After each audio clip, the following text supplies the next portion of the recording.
আমার নাম নাবিল। আমি আজ যে ঘটনাটা বলতে যাচ্ছি তা আমার জীবনের কোনো ঘটনা নয়, তবে আমি যার কাছ থেকে শুনেছি এবং সচক্ষে যা দেখেছি তা আমার জীবনের এক অবিস্মরণীয় স্মৃতি হয়ে আছে। ঘটনাটি ঘটেছিল আমার খালাতো ভাই সজীবের সাথে। আজ থেকে প্রায় 30 কিংবা 35 বছর আগের কথা। তখন উত্তরবঙ্গের দিনাজপুর, রংপুর এলাকা এখনকার মতো এত উন্নত ছিল না। চারদিক ছিল ঘন জঙ্গল আর পুরনো জমিদার আমলের ধ্বংসাবশেষ। আমার খালু ছিলেন একজন ফরেস্ট অফিসার, বন বিভাগের কর্মকর্তা। ওনার পোস্টিং হতো সব নির্জন আর গাছ ছমছমে বনাঞ্চলে।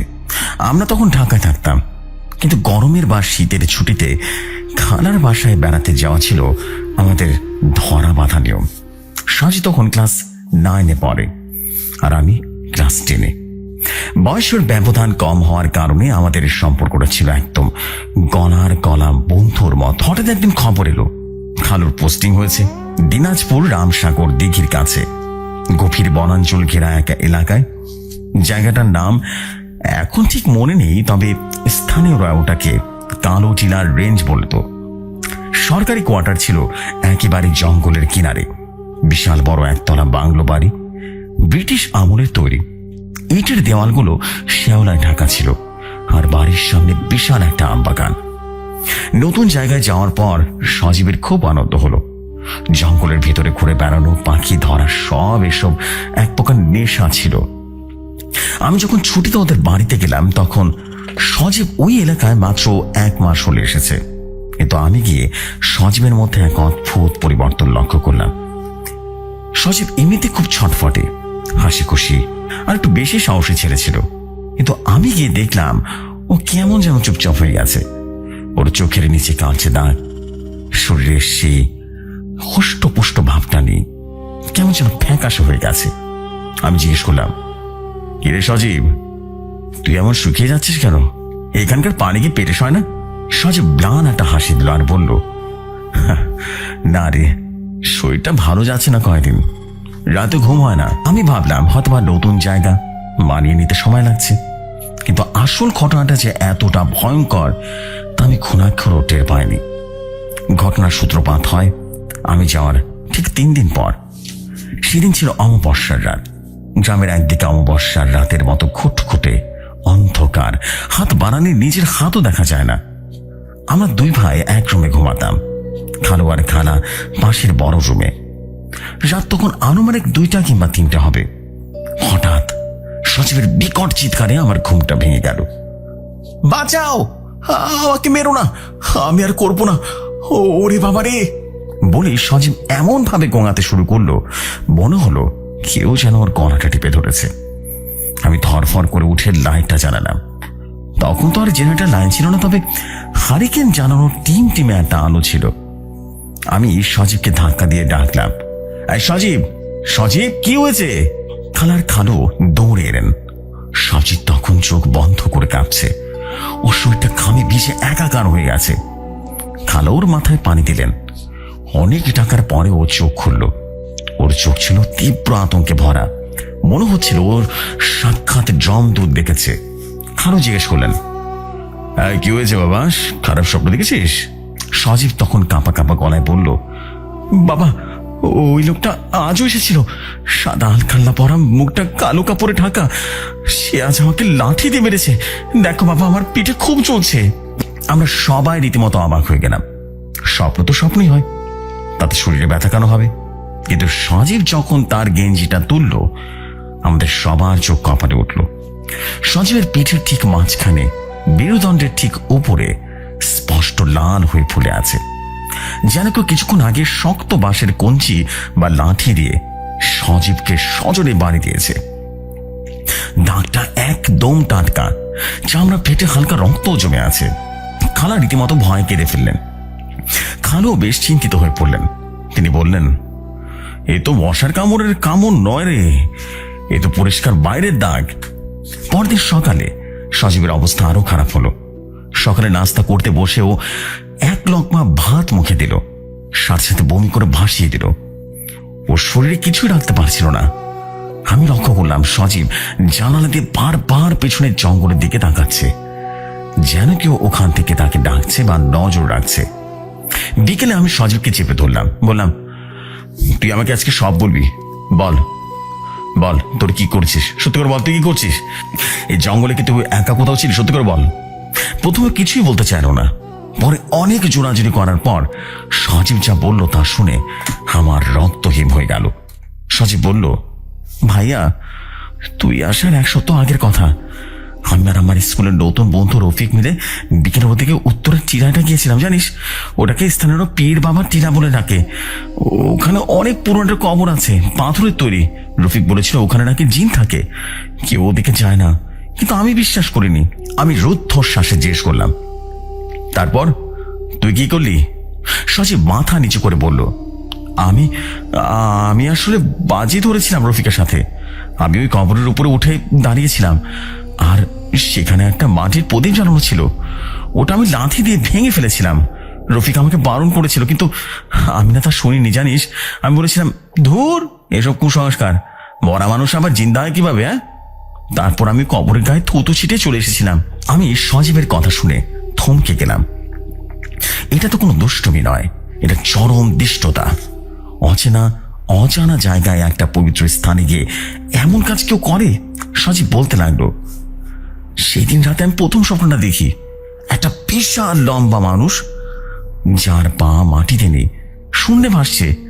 সে আমার সামনে এসে বলল, তুই আমার ইবাদতে ব্যাঘাত ঘটিয়েছিস, তুই আমার আস্তানা অপবিত্র করেছিস, তোকে আমি ছাড়বো না। প্রথম দিন সে আমাকে চড় মেরেছিল। সকালে উঠে দেখি আমার কান ফুলে গেছে। তারপর থেকে প্রতি রাতে সে আসে, আমাকে বলে, তোকে আমি সাথে করে নিয়ে যাব, তুই আর বাঁচবি না। ভাইয়া, আমি মরে যাব, তাই না? সজীবের কান্না দেখে আমার বুকটা ফেটে যাচ্ছিল। খালুকে এই ঘটনাটা জানানো হলো। খালু আধুনিক মানুষ হলেও ফরেস্টের চাকরিতে অনেক অদ্ভুত জিনিস দেখেছেন, তাই তিনি আর দেরি করলেন না। তিনি বুঝলেন এইটা ডাক্তারি চিকিৎসায় ভালো হবার কথা নয়। দিনাজপুর সদরের নাম করা এক ডাক্তার দেখানো হলো। তিনি ঘুমের ওষুধ আর ভিটামিন দিলেন, কিন্তু কোনো কাজ হলো না। সজীব দিন দিন শুকিয়ে কঙ্কালসার হতে লাগলো। ওর চোখের নিচে কালি জমে গেল। অবশেষে খালু সিদ্ধান্ত নিলেন গ্রামের এক প্রবীণ হুজুরের কাছে যাবেন। স্থানীয় ফরেস্ট গার্ডরা বলল, পাশের গ্রামে এক কামেল বুজুর্গ ব্যক্তি আছেন, যিনি সব জিনপুরীর ঝামেলা মেটাতে পারেন। তার নাম মাওলানা সুলাইমান। শুক্রবার আসরের নামাজের পর আমরা সজীবকে নিয়ে ওই হুজুরের বাড়িতে গেলাম। হুজুর সজীবকে দেখে গম্ভীর হয়ে গেলেন। তিনি সজীবের চোখের দিকে তাকিয়ে বললেন, বাবা, তুমি তো অনেক বড় ভুল করে ফেলেছ। যার সাথে বায়াদেবী করেছে এটা সাধারণ কোনো জিন নয়, সেই বনের রক্ষক, অনেক শক্তিশালী খবিশ জিন। তাকে রাগানো মানে নিজের মৃত্যুকে ডেকে আনা। খালা হুজুরের পায়ে পড়ে কাঁদতে লাগলেন, হুজুর, আমার ছেলেটা তো অবুঝ ভুল করে ফেলেছে, আপনি ওকে বাঁচান। হুজুর কিছুক্ষণ চোখ বন্ধ করে বিড়বিড় করে কিছু একটা পড়লেন, তারপর বললেন, কাজটা খুব কঠিন হবে, ওই জিন খুব রাগী। তো একটা উপায় আছে, আজ রাতে ওকে আমার কাছে এখানে নিয়ে আসতে হবে। আমি হাজিরা জিনকে শরীরে এনে একেবারে ওর সাথে কথা বলবো, দেখি সে কি চায়। রাত তখন 10টা। হুজুরের ঘরের পরিবেশ থমথমে, চারদিকে লোবান আর আগরবাতি গন্ধে রীতিমতো ধোঁয়াচ্ছন্ন। সজীবকে মাঝখানে বসানো হলো। আমরা সবাই গোল হয়ে বসলাম। হুজুর সজীবের কপালে হাত রেখে জোরে জোরে মন্ত্র বা আয়াত পড়তে শুরু করলেন। হঠাৎ করে সজীবের শরীরটা রীতিমতো বেঁকে যেতে শুরু করলো। ওর মুখ দিয়ে রীতিমতো অদ্ভুত কোঙানি বের হতে শুরু করলো, মুখ দিয়ে ফেনা বেরিয়ে আসলো, এবং কিছুক্ষণ পর সজীব শান্ত হয়ে বসলো। কিন্তু যখন সে মাথা তুলল, তখন তার চোখের চাহনি সজীবের মতো ছিল না। চোখ দুটো টকটকে লাল আর মুখে একটা হিংস্র হাসি। হুজুর গম্ভীর গলায় জিজ্ঞেস করলেন, কে তুই? দাম বল তোর। সজীবের কচি গলার বদলে একটা ভরাট গমগমে পুরুষালী কণ্ঠে উত্তর এলো, আমি এই জঙ্গলের বাদশা, আমার নাম ইখতিয়ার উদ্দিন। এই ছোকরা আমাকে অসম্মান করেছে, আমি ওকে শেষ করে দেব। হুজুর বললেন, ও বাচ্চা ছেলে, না বুঝে ভুল করে ফেলেছে, আল্লাহর ওয়াস্তে ওকে মাফ করে দে। জিনটা রীতিমতো বিকট শব্দে হেসে উঠল আর বলল, বাফ, ও আমার পবিত্র চেরাগ ভেঙেছে, আমার জয় নামাজে থুতু দিয়েছে, এর শাস্তি একটাই, মৃত্যু। আমি গত 7 দিন ধরে রক্ত চুষে খাচ্ছি, আর 3 দিন পর শেষ হয়ে যাবে। খালু রীতিমতো ভয় কান্নায় অস্থির হয়ে ওঠেন। হুজুর তখন গলার স্বর উঁচিয়ে বলেন, তুই যদি একে না ছাড়িস তা আমি তোকে কিন্তু বন্দি করব, আগুনের বেরি পড়াবো তোকে। জিনটা রীতিমতো রাগে ফসতে লাগলো আর বলল, ক্ষমতা থাকতে কর, তবে মনে রাখবি একে মারার আগে আমি ছাড়বো না। হুজুর বুঝতে পারলেন জোর করে একে বানানো যাবে না। তিনি নরম স্বরে বললেন, শোনো ইখতিয়ার, তুই তো ইমানদার জিন মনে হচ্ছে, তুই নামাজ পড়িস, ক্ষমা করা মহৎ গুণ। এই ছেলের মায়ের দিকে তাকা, তুই কি চাস বল, কে দিলে তুই একে ছেড়ে যাবি? জিনটা কিছুক্ষণ চুপ করে রইল। সজীবের শরীরটা তখনও কাঁপছে। তারপর জিনটা বলল, ঠিক আছে, আমি একে ছাড়তে পারি, তবে আমার 2টো কঠিন শর্ত আছে। আমার প্রথম শর্ত, এই ছেলেটি আমার আস্তানায় যে অপকর্ম করেছে তা কাফারা দিতে হবে। ওকে আগামী অমাবস্যার রাতে, অর্থাৎ আজ থেকে 3 দিন পর একাই ওই টিলায় যেতে হবে যে কবরের উপরে থিউথু ছিটিয়েছিল। নিজের পরনের কাপড় দিয়ে সেই কবর পরিষ্কার করতে হবে এবং সেখানে নিজ হাতের সুগন্ধি আগরবাতি এবং নতুন মাটির প্রদীপ জ্বালিয়ে আসতে হবে। মনে রাখবি, ওই সময় ভয় পেয়ে যদি কিছু হটে তবে রক্ষা নেই। খালা রীতিমতো আঁতকে উঠতেন। এত রাতে ওই জঙ্গলের টিয়ায় বাচ্চা ছেলে একা যাবে কিভাবে? যদি বাঘ ভাল্লুক বা অন্য কোনো ক্ষতি করে? জিনটি ধমক দিয়ে বলল, চুপ! আমার এলাকায় আমার অনুমতি ছাড়া একটা পাতাও নড়ে না। ও যদি আমার শর্ত ভাঙতে চায় তবে বনের কোনো পশু ওর কোনো ক্ষতি করবে না, কিন্তু শর্ত ভঙ্গ করলে আমি ওকে ছাড়বো না। হুজুর দ্রুত ইশারা করলেন চুপ থাকার জন্য। তিনি বললেন, আর দ্বিতীয় শর্ত? জিনটি বলল, দ্বিতীয় শর্ত হলো আবার মায়ের নামে একটা কালো খাসি করে বানিয়ে দিতে হবে, তবে সেই গোস্ত আপনারা কেউ খেতে পারবেন না। ওই টিলার নিচে যে বিশাল প্রাচীন বট গাছটা আছে, জমাই করা খাসির কাঁচা গোস্ত একটা মাটির হাঁড়িতে সেই গাছটার নিচে রেখে আসতে হবে। এটা আমার অধীনস্থ অন্যান্য অতৃপ্ত আত্মাদের জন্য। এই 2 কাজ যদি ঠিকঠাক হয় তাহলে আমি কথা দিচ্ছি, আমি এই ছেলের শরীর থেকে চিরতরে বিদায় নেব। হুজুর বললেন, আমরা রাজি আছি। আল্লাহ চাইলে এই শর্তগুলো আমরা পালন করা হবে। তুমি এখন এই মাসুম বাচ্চার শরীর ছেড়ে চলে যাও। জিনটি একটা বিকট হাসি দিল আর বলল, আমি যাচ্ছি, কিন্তু বলে রাখিস 3 দিন পর অমাবস্যা, ভুল হলে লাশ পাবি। কথাটা বলার সাথে সাথে সজীবের শরীরটা তীব্র একটা ঝাঁকুনি দিল এবং সে জ্ঞান হারিয়ে ধপাস করে মাটিতে পড়ে গেল। হুজুর দ্রুত চোখ মুখে পানি ছিটিয়ে তাকে জাগালেন। সজীব ফ্যাল ফ্যাল করে তাকিয়ে রইল, যেন কিছুই মনে নেই তার। পরবর্তী 3 দিন আমাদের পরিবারের উপরে যে কি ঝড় বয়ে গেছে তা বলে বোঝানো যাবে না। খালু এর মধ্যে বাজার থেকে একটা হোষ্টপুষ্ট কালো খাসি কিনে আনলেন। নতুন মাটির প্রদীপ, খাঁটি সরিষার তেল, আগরবাতি সবকিছু জোগাড় করা হলো। সবচেয়ে কঠিন কাজ হলো সজীবকে মানসিকভাবে প্রস্তুত করা। ও এমনিতে ভয় সিটিয়েছিল, কিন্তু হুজুর বলেছিলেন, ভয় পেও না বাবা, তোমার সাথে অদৃশ্য স্বভাবে আমার দোয়া থাকবে, তুমি শুধু আল্লাহকে ডাকবে। অবশেষে সেই ভয়ঙ্কর অমাবস্যার রাত চড়িয়ে এলো। চারপাশ ঘুটঘুটে অন্ধকার। জঙ্গল থেকে ষাঁড়ের হুক্কা হওয়ার ডাক ভেসে আসছে। ঘড়িতে রাত তখন 12টা। হুজুর আমাদের সাথে ছিলেন। তিনি বললেন, টিলার নিচ পর্যন্ত আমরা সবাই যাব, কিন্তু টিলার উপরে কবরের কাছে সজীবকে একাই উঠতে হবে। আমরা টিলার নিচে পৌঁছালাম। জায়গাটা দিনের বেলাতেও গা ছমছমে, আর রাতে তো সাক্ষাৎ মৃত্যুপুরী। বাতাসের শোষ শব্দ যেন মনে হচ্ছিল কেউ ফিস ফিস করে কথা বলছে। হুজুর সজীবের হাতে প্রদীপ আর আগরবাতি তুলে দিলেন। বললেন, যাও বাবা, বিসমিল্লাহ বলে উঠে যাও, পেছনে তাকাবে না। সজীব কাঁপা কাঁপা পায়ে টিলার উপরে উঠতে শুরু করলো। আমরা নিচে দাঁড়িয়ে রুদ্ধশ্বাসে অপেক্ষা করতে লাগলাম। আমার বুকের ভেতরে থপ থপ থপ থপ করছিল। মনে হচ্ছিল এই বুঝে কোনো অশরীরী ছায়া সজীবকে ঝাপটে ধরবে। প্রায় 15 থেকে 20 মিনিট পর সজীব নিচে নেমে এলো। ওর সারা শরীর ঘামে ভেজা, কিন্তু চোখে মুখে এক অদ্ভুত প্রশান্তি। ও বলল, ভাইয়া, আমি কবরটা পরিষ্কার করেছি। যখন প্রদীপটা জ্বালালাম না, মনে হলো বাতাসের মধ্যে কে যেন বলল, তোর বাপ কবুল করা হলো। যা, চলে যা। আমি আর পেছনে তাকাইনি। এরপর হলো দ্বিতীয় শর্ত পালনের পালা। কালো আর আমি মিলে সেই কালো খাসিটি টিলার নিচে বট গাছের গোড়ায় জবাই করলাম। হুজুরের নির্দেশ মতো সেই কাঁচা মাংস এবং রক্ত একটা বড় মাটির হাঁড়িতে ভরে গাছের কঠোরে রেখে আসলাম। অদ্ভুত ব্যাপার হলো, মাংস রাখার সাথে সাথে জঙ্গলের ভেতর থেকে এক ঝাঁক পাখি এবং বাঁদর ডানা ঝাপটানোর শব্দ উড়ে গেল, অথচ গাছে কোনো পাখি ছিল না। সব কাজ শেষ করে আমরা যখন বাসায় ফিরলাম, রাত তখন 3টা। হুজুর বললেন, আলহামদুলিল্লাহ, বিপদ কেটে গেছে, সজীব এখন একদম মুক্ত। পরদিন সকালে এক অলৌকিক দৃশ্য দেখলাম আমরা।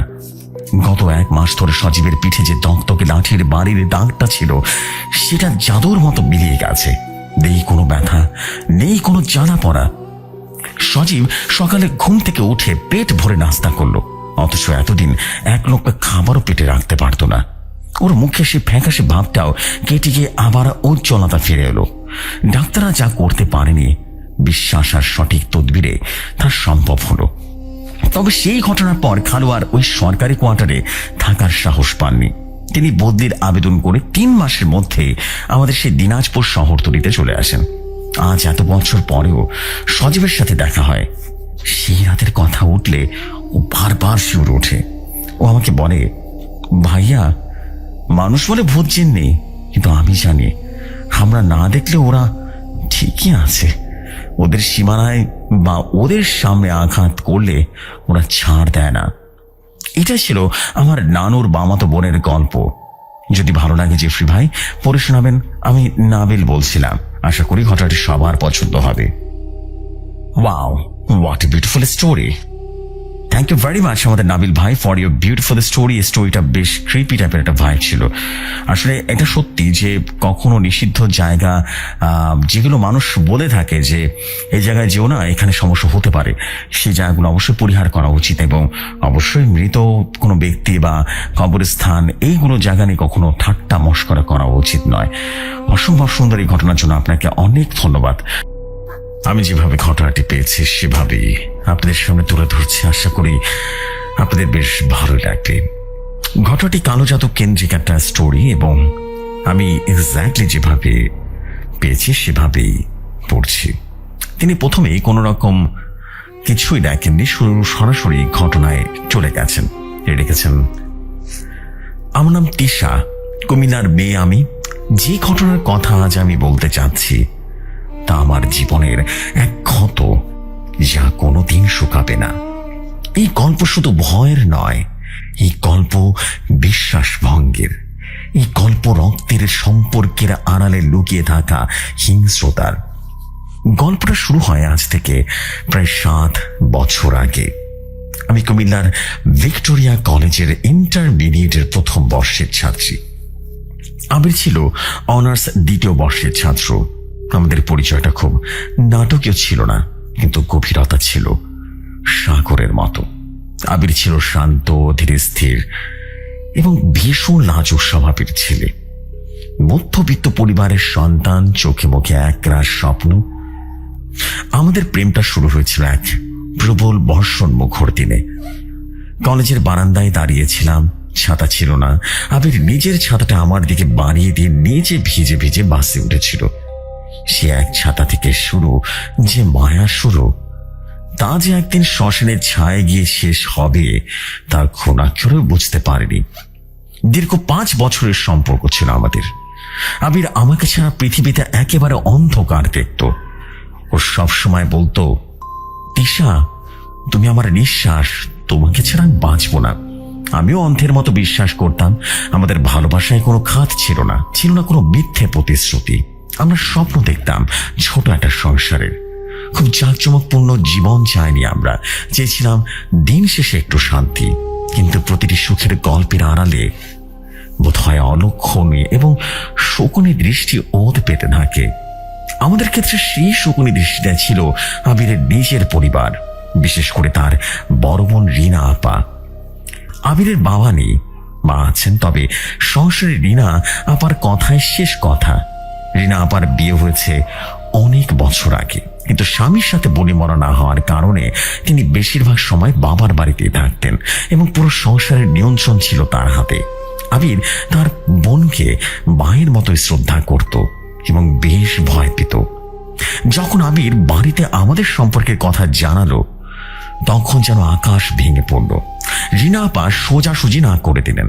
তার যুক্তি ছিল অদ্ভুত। তিনি চেয়েছিলেন আবিরের বিয়ে এমন এক বড়লোক পরিবারে দিতে যারা আবিরকে বিদেশে নিয়ে যাবে এবং তাদের পরিবারের আর্থিক অবস্থাও আমূল পরিবর্তন হবে। আমি ছিলাম সাধারণ মধ্যবিত্ত ঘরের মেয়ে। আমার বাবা সামান্য স্কুল শিক্ষক ছিলেন। আমার বাবার সামর্থ্য ছিল না আবিরকে বিদেশে পাঠানোর বা রিনা আপার চাহিদা মতো যৌতুক দেওয়ার। আবির অনেক বুঝিয়েছিল। সে বলেছিল, আপা আমি তিশাকে ছাড়া সুখী হব না, টাকা দিয়ে কি আর সুখ কেনা যায়? উত্তরে রিনা আপা যে দৃষ্টিতে তাকিয়েছিলেন তা আমি পরে আবিরের মুখে শুনেছিলাম। তিনি বলেছিলেন, তুই এখনো বাচ্চা আবির, আবেগে ভাসছিস, প্রেম দিয়ে পেট ভরে না, বুঝলি? আমি বেঁচে থাকতে ওই মেয়েকে এই ঘরের কোনোভাবেই বউ হতে দেব না। কিন্তু ভালোবাসা যখন বাঁধ ভাঙে তখন কোনো শাসনে টেকে না। পরিবারের প্রবল আপত্তি, মানসিক অত্যাচার আর হুমকির মুখে দাঁড়িয়ে আবির এক দুঃসাহসের সিদ্ধান্ত নিল। সে আমাকে বলল, তিশা ওরা মানবে না, কিন্তু আমি তোমাকে হারাতে দেব না, কোনোভাবেই না। চলো আমরা বিয়ে করে ফেলি। আমি এক প্রকার দ্বিধায় পড়ে গেলাম। পরিবারকে ছেড়ে পালানো কি ঠিক হবে? কিন্তু আবিরের চোখে জল আর আকুতি আমাকে বাধ্য করলো। আমরা কাজী অফিসে গিয়ে বিয়ে করলাম। সেই বিয়েতে কোনো স্থানাই বাজেনি, কোনো ধুমধামও হয়নি, শুধু দুই জোড়া চোখের জল আর এক পৃথিবীর ভালোবাসার সাক্ষী ছিল। বিয়ের পর আবির আমাকে তার এক বন্ধুর মেসে কিছুদিন রাখলো। পরে ছোট্ট একটা বাসা ভাড়া নিল শহরের এক প্রান্তে। আর্থিক অনটন ছিল। আবির তখন ছাত্র, পাশাপাশি একটা টিউশনি আর পার্ট টাইম চাকরি করত। আমি নিজেও টিউশনি শুরু করলাম। আমাদের দিনগুলো খুব কষ্টে কাটতো, কিন্তু রাতে যখন আবির বাসায় ফিরত তখন সব ক্লান্তি দূর হয়ে যেত। আমরা ডাল ভাত খেতাম, কিন্তু সেই খাবারে বেশ তৃপ্তি ছিল। আবির আমাকে নিজের হাতে খাইয়ে দিত। লোডশেডিং এ রাতের মোমবাতি জ্বালিয়ে আমরা ঘন্টার পর ঘন্টা গল্প করতাম। আবির বলতো, দেখো তিশা, একদিন সব ঠিক হয়ে যাবে, মা ঠিকই মেনে নেবেন। বিয়ে ঠিক 1.5 বছর এভাবে কেটে গেল। এর মধ্যে আবিরের মা গোপনে 2-1 বার ফোন করেছিলেন। তিনি কাঁদতেন, ছেলের জন্য তার মন কেমন যেন করত, কিন্তু রিনা আপার ভয়ে তিনি প্রকাশ্যে আমাদের মেনে নিতে পারতেন না। হঠাৎ একদিন সেই অঘটনটা ঘটার সূচনা হলো। আবিরের ফোনে রিনার আপার কল এলো। আমি পাশেই ছিলাম। আবির ভয় ভয় ফোনটা ধরলো। ও পাশ থেকে রিনা আপার গলা ভেসে এলো, কিন্তু সেই স্বরে কোনো বাদ ছিল না, ছিল অদ্ভুত এক নমনীয়তা। তিনি বললেন, আবির আর কতদিন এভাবে বাইরে থাকবি বলতো? মায়ের শরীরটা খুব খারাপ করছে রে। মা তোকে আর তিশাকে দেখতে চায়, যাওয়ার হয়ে গেছে, আমরা মেনে নিয়েছি, তোরা ফিরে আয়। আবির বিশ্বাসই করতে পারছিল না। সে রীতিমতো আনন্দে কেঁদে ফেললো।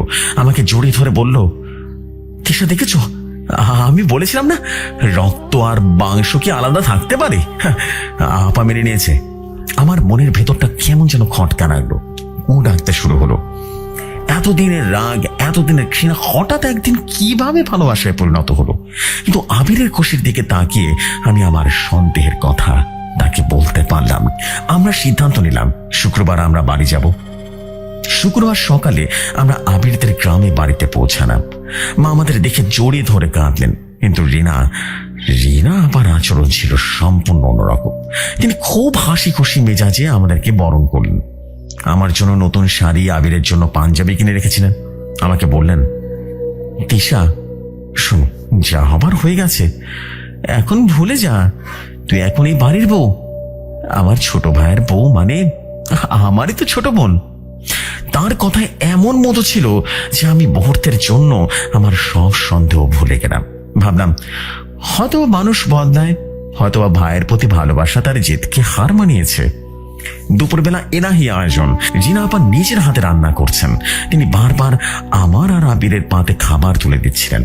খাওয়া দাওয়া শেষে বিকেলে তিনি আমাকে বললেন, তিশা তুই ঘরে গিয়ে বিশ্রাম নে, আমি আবিরের জন্য স্পেশাল ক্ষীর রান্না করেছি, ওটা তো ওকে খাইয়ে আসি।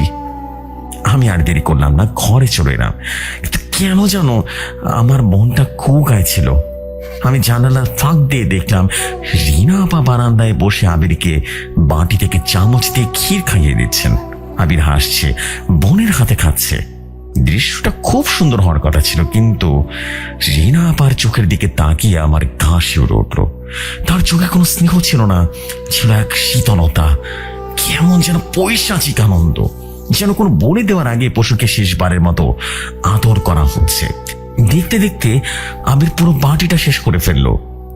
রিনা আপা তার মাথায় হাত বুলিয়ে দিলেন। সমস্যাটা শুরু হলো ঠিক সেই রাত থেকে। আমরা রাতে আমাদের জন্য নির্দিষ্ট করা সেই ঘরে ঘুমাতে গেলাম। আবির শুয়েছিল, আমি আয়নার সামনে চুল বাঁধছিলাম। হঠাৎ আবির অদ্ভুত একটা শব্দ করলো। আমি ঘুরে তাকালাম, দেখলাম আবির বিছানায় বসে আছে, তার শরীর ঘামছে, চোখগুলো বড় বড় হয়ে আছে। আমি কাছে গিয়ে বললাম, কি হয়েছে আবির, শরীর খারাপ লাগছে নাকি? আবির আমার দিকে তাকালো। সেই দৃষ্টি আমি কোনোদিন ভুলবো না। সেই চোখে আমার পরিচিত আবির ছিল না, ছিল অচেনা এক সত্তা। সে হরবর করে বলল, সরে যা, আমার সামনে থেকে সরে যা। আমি অবাক হয়ে বললাম, কি বলছো আবির, আমি তিশা, তোমার বউ। সে নাক চেপে ধরলো, যেন তীব্র দুর্গন্ধ পাচ্ছে। চিৎকার করে বলল, তুই তিশা না, তুই একটা পচা লাশ, তোর গা থেকে মানুষের গন্ধ বেরোচ্ছে, মরা মানুষের গন্ধ। তুই আমার বিছানায় কেন? নাম নাম বলছি। আমি যেন স্তম্ভিত হয়ে গেলাম। আমি মাত্রই গোসল করে এসেছি, গায়ে সুগন্ধি সাবান ও লোশন ঘ্রাণ, আর অথচ আবির বলছে দুর্গন্ধ। সে আমাকে ধাক্কা দিয়ে খাট থেকে ফেলে দিল। আমি বেশিতে পড়ে ব্যথাও পেলাম, কিন্তু শারীরিক ব্যথার চেয়ে মনের ধাক্কাটা ছিল 1000 গুণ বেশি। যে আবির আমাকে ফুলের টোকা দিতেও ভয় পেত, সে আজ আমাকে ধাক্কা দিল। সারা রাত আবির এক কোনায় গুটি সুটি মেরে বসে রইল। আমি কাছে গেলে সে চিৎকার করে উঠত, তার চোখ দিয়ে অনবরত পানি পড়ছিল, আর বিড়বিড় করে বলছিল, সব পচা, নষ্ট, গন্ধ অসহ্য লাগছে। পরদিন সকালে ভেবেছিলাম হয়তোবা দুঃস্বপ্ন ছিল, গ্যাসের সমস্যা, কিন্তু সকাল হতেই আবির পুরোপুরি বদলে গেল। সে আমার দিকে তাকাতে চাইল না। রিনা আপা এলেন। আবির আপাকে দেখে বাচ্চাদের মতো জড়িয়ে ধরলো। আপা বাঁকা হেসে আমার দিকে তাকিয়ে বললেন, গিরে তিশা, জামাকে কি করেছিস? হ্যাঁ, ও তোকে সহ্য করতে পারছে না কেন? আবির আপার আড়ালে লুকিয়ে আমার দিকে আঙ্গুল তুলে বলল, আপা, ওকে বাড়ি থেকে বের করে দাও, ও তো একটা ডাইনি, ওর মুখ দেখলে আমার বমি আসে। আমার পায়ের নিচ থেকে রীতিমতো মাটি সরে গেল। মাত্র 24 ঘন্টার মধ্যে আমার ভালোবাসার মানুষটা আমাকে ডাইনি বলছে। আমরা শহরে আমাদের ভাড়া বাসায় আবারও ফিরে এলাম, কিন্তু শান্তি ফিরল না। আবির আর আমার সাথে বিছানায় শোয় না, সে ড্রয়িং রুমের সোফায় ঘুমায়। আমি রান্না করলে সে খাবার মুখে তোলে না, বলে, তোর রান্না করা খাবারে পোকা ভাসে, তুই আমাকে বিষ খাওয়াতে চাস তাই না? সে বাইরে হোটেলে খায়, আমাকে স্পর্শ তো দূরের কথা, আমার ছায়াও রীতিমতো মানাতে চায় না। অথচ অদ্ভুত ব্যাপার হলো, সে তার বোন রিনা আপার সাথে ঘন্টার পর ঘন্টা ফোনে কথা বলে। তখন সে একদম স্বাভাবিক, হাসি খুশি ভদ্র ছেলে। যে ফোনটা রাখে আর আমার দিকে তাকায়, তখনই তার চেহারা হিংস্র হয়ে ওঠে। মাঝে মাঝে সে আয়নার সামনে দাঁড়িয়ে নিজের মনে কথা বলতো। একদিন তো শুনলাম সে বলছে, তিশাকে মেরে ফেলি, নাকি তাড়িয়ে দেবো। আপা বলেছ খারাপ, হ্যাঁ খুব খারাপ। আমি ভয় রীতিমতো কুকড়ে থাকতাম, রাতে দরজা বন্ধ করে কাঁদতাম। আমার সে রোমান্টিক আবির, সে আমার চুলের গন্ধে পাগল ছিল, সে এখন আমাকে দেখলে থুতু দেয়। সেটা কোনো স্বাভাবিক মানসিক রোগ হতেই পারে না। আমি তাকে সাইকিয়াট্রিস্টের কাছে নিয়ে যেতে চাইলাম, সে আমাকে মারতে এলো। দিন দিন আবিরের শরীর ভেঙে যাচ্ছিল, চোখে নিচে কালি, গায়ের রং তামাটে হয়ে যাচ্ছিল, সে শুকিয়ে কাঠ হয়ে যাচ্ছিল। মনে হতো তার শরীরের ভেতরে কেউ যেন রক্ত চুষে খাচ্ছে। আমার মা আমার অবস্থা দেখে একদিন আমাদের বাসায় এলেন। আবিরের আচরণ দেখে তিনি শিওরে উঠলেন। আবির আমার মাকে দেখেও কোন রকম সম্মান দেখানো না, উল্টো অপমান করে কথা বলল। মা আমাকে আড়ালে ডেকে বললেন, তিশা, এটা তো স্বাভাবিক অসুখ নয় রে। আবিরের চোখ দেখেছিস, ঘোলাটে লাল, আর ও যেভাবে তোর দিকে তাকায়, মনে হয় তোকে খুন করে ফেলবে। আমাদের কিছু একটা করতে হবে। মা আমাকে একটা পরিচিত হুজুরের কাছে যাওয়ার পরামর্শ দিলেন। হুজুরের নাম সুলাইমান শাহ। তিনি নাকি জিন এবং কালো জাদুর চিকিৎসায় বেশ সিদ্ধহস্ত। আমি শুরুতে এসব বিশ্বাস করতাম না, কিন্তু বিজ্ঞানের সব যুক্তি যখন হার মানে, মানুষ তখন অজানার পথে পা বাড়িয়ে দেয়।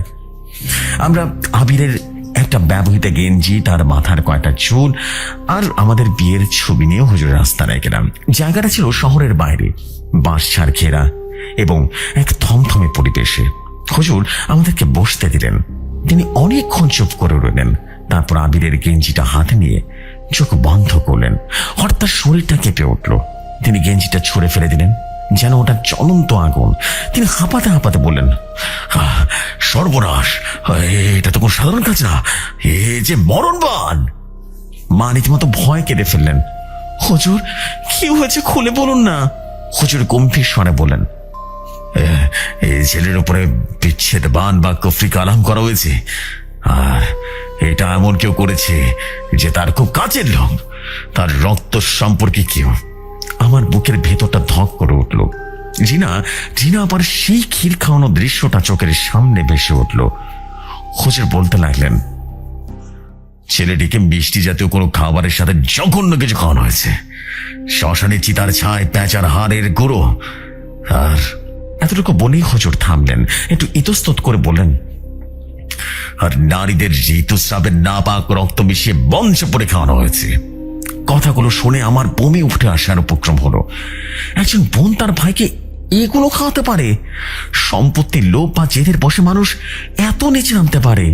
হুজুর আরো বললেন, এই জাদুর উদ্দেশ্য দুটি। এক, তোমাকে দেখলেই তার যেন ঘৃণা জন্মে যায়, তোমাকে পচা গোলা লাশের মতো মনে হবে। দুই, সে তার পরিবারের যে জাদুটা করেছে পুরোপুরি তার বসে চলে যাবে। তারা যা বলবে সে তাই করবে, পুতুলের মতো হয়ে যাবে একেবারে। আমি হুজুরের পায়ে পড়ে গেলাম আর বললাম, বাবা, এর কি কোনো সমাধান নেই? আমার স্বামীকে আর ভালো হবে না? হুজুর একটা দীর্ঘশ্বাস ফেললেন। তার চোখে মুখে রীতিমতো চিন্তার ভাঁজ। বারে, কুফরি অনেক প্রকার হয়, এটা হলো রক্তবন্ধন কুফরি। এটা শরীরে রক্তের সাথে মিশে গেছে, এখন এটা বের করা মানে তার জান বের করা। তবু হুজুর আমাদের একটা আশা দিলেন। তিনি বললেন, আমি চেষ্টা করে দেখতে পারি, তবে রিস্ক আছে। কাটান করতে গেলে জাদুর প্রভাব উল্টো ছেলের উপর পড়তে পারে, সে পাগল হয়ে যেতে পারে, এমনকি রক্ত বমিকর মারাও যেতে পারে। আমি যেন দোটানায় পড়ে গেলাম। একদিকে স্বামীকে ফিরে পাওয়ার আকাঙ্ক্ষা, অন্যদিকে তাকে হারানোর ভয়। শেষমেশ সিদ্ধান্ত নিলাম, এভাবে ধীরে ধীরে মরাচ্ছে শেষ চেষ্টাটা করে দেখা ভালো। হুজুর কিছু পরা পানি, তেল আর একটা তাবিজ দিলেন আর বললেন, শোনো, পানি কোনোভাবে তাকে খাওয়াতে হবে, আর তেলটা ঘুমের মধ্যে তার নাভিতে দিতে হবে। বাসায় ফিরে আমি যুদ্ধের প্রস্তুতি নিলাম। আবির তখন গভীর ঘুমে। আমি খুব সাবধানে ভয় ভয় তার নাভিতে তেলটা লাগিয়ে দিলাম, আর পানিতে বোতল ফ্রিজের সাধারণ পানি সাথে রীতিমতো মিশিয়ে রাখলাম। পরদিন সকালে আবির পানি খাওয়ার পর অদ্ভুত একটা ঘটনা ঘটালো। সে হঠাৎ করে বেঁচেতে পড়ে রীতিমতো কড়াগড়ি করা শুরু করলো। তার মুখ দিয়ে ক্যাজলা বের হতে শুরু করলো। সে অমানসিক স্বরে চিৎকার করতে লাগলো। সেই স্বর আবিরে ছিল না, মোটা ভারী এক কণ্ঠস্বর তার গলা দিয়ে বের হচ্ছিল। মুক্তি দিবি না, তোকে আমি ছাড়বো না। আবার জিরা আমাকে ওর কাছ থেকে সঁপে দিয়েছে, আমি ওকে নিয়ে যাব। আমি ভয় রীতিমতো জ্ঞান হারাবার দশা। প্রতিবেশীরা ছুটে এলো। আবির তখনও ছটফট করছে আর নিজের মাথা দেয়ালে ঠুকছে। তার কপাল ফেটে রক্ত বের হচ্ছে। আমি বুঝলাম, হুজুর ঠিকই বলেছেন, এই জাদু কাটানো সাধারণ মানুষের কর্ম নয়। আমি যদি জোর করি আবির মারাও যেতে পারি। সেই ঘটনার পর আবিরকে হাসপাতালে নেওয়া হলো। ডাক্তাররা সিসিটিভি দিয়ে রীতিমতো ঘুম পাড়িয়ে রাখলেন। ডাক্তাররা বললেন তার মেন্টাল ব্রেকডাউন হয়েছে, সিজোফ্রেনিক অ্যাটাক হয়েছে। কিন্তু আমি জানি এইটা কোনো সিজোফ্রেনিয়া নয়। হাসপাতালে রিনা আপা এলেন। তিনি আমাকে দেখে তেড়ে বললেন, তুই আমার ভাইকে কি করেছিস? কি ওষুধ খাইছিস? আমি তার চোখের দিকে তাকিয়ে বললাম, আমি কিছুই করিনি।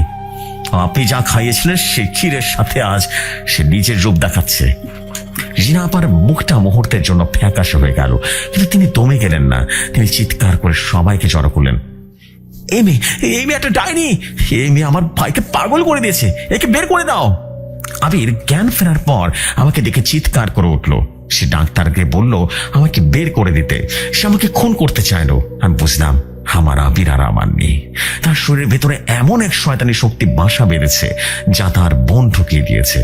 হুজুরের কথা মনে পড়ল। জান বাঁচাতে হলে সরে আসো। আমি যদি আবিরের কাছে থাকি, আবিরের কষ্ট বাড়বে, এই শক্তি তাকে আরো যন্ত্রণা দেবে, আর হয়তো একদিন সে আমাকে বা নিজেকে মেরে ফেলবে। আজ 7 মাস হলো আমি আমার বাবার বাড়িতে।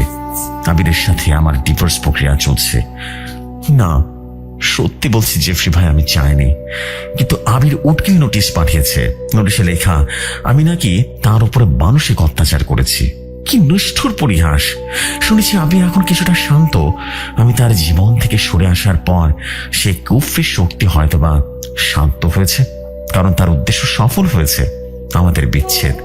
লোকমুখে শুনেছি রিনা আপা এখন আবিরের জন্য নতুন মেয়ে দেখছে, তাদের আত্মীয়ের মধ্যে কোন এক ধনী পরিবারের মেয়ে। আবির নাকি রোবটের মতো সব মেনে নিচ্ছে, তার নিজের কোনো ইচ্ছা শক্তি বলতে কিছুই নেই। মাঝে মাঝে রাতে আমার খুব ইচ্ছে করে আবিরকে একটা ফোন করি, কিন্তু করি না। জানেন, হুজুর বলেছিলেন আমার কণ্ঠস্বর শুনলেও তার ক্ষতি হতে পারে। সত্যি বলছি, তাকে সুস্থ রাখার মাত্র উপায় হলো তার জীবন থেকে আমার অস্তিত্ব পুরোপুরি মুছে ফেলা। ভালোবাসা মানে তো শুধু কাছে পাওয়া নয়, মাঝে মাঝে ভালোবাসা মানুষের মঙ্গলের জন্য তাকে ছেড়ে দেওয়াই হলো সবচেয়ে বড় ভালোবাসা। আমি আবিরকে হারাম রিলেশন থেকে বিয়ে করে হালাল করতে চেয়েছিলাম ঠিকই, কিন্তু আমাদের মাঝে সমাজ আর মানুষের কুটিলতা আমাদের সেই সুযোগটা দিল না। আল্লাহর কাছে আমার একটাই ফরিয়াদ, যারা কালো জাদু করে, মানুষের সুখের সংসার ভেঙে ফেলে, মানুষের জীবন নিয়ে ছিনিমিনি খেলে, তাদের বিচার যেন আমি এই দুনিয়াতে দেখে যেতে পারি। আজ অমাবস্যা, জানালার বাইরে ঘুটঘুটে অন্ধকার, কুকু পাখি ডেকে চলেছে। আমার মনে হয় আবিরের মনের ভেতরটাও এখন এমনই অন্ধকার। সে হয়তো আমাকে মনেও করতে পারবে না, বা মনে করলেও ঘৃণা নিয়ে মনে করবে। কিন্তু আমি জানি একদিন কোনো এক শেষ বিচারের দিনে এই কালো জাদুর ধোঁয়াটা কেটে যাবে। সেদিন আবির জানবে আমি তাকে কতটা ভালোবাসতাম। ততদিন পর্যন্ত আমি অপেক্ষা করব, ইহকালে না হোক পরকালে আমাদের মিলন তো হবে, যেখানে কোনো রিনা আপা বা কোনো গফরি কালাম আমাদের কানাডা করতে পারবে না। এটাই ছিল আমার জীবনের ইতিহাস। সত্যি বলছি, এটা কোনো বানানো গল্প নয়, একদম রিয়েল স্টোরি। আমার সাথে ঘটে যাওয়া ঘটনায় শেয়ার করলাম। আপনার যদি পছন্দ হয় আপনি কোনো এক এপিসোডে শেয়ার করে দিন। আমি তিশা খান বলছিলাম। আসসালামু আলাইকুম।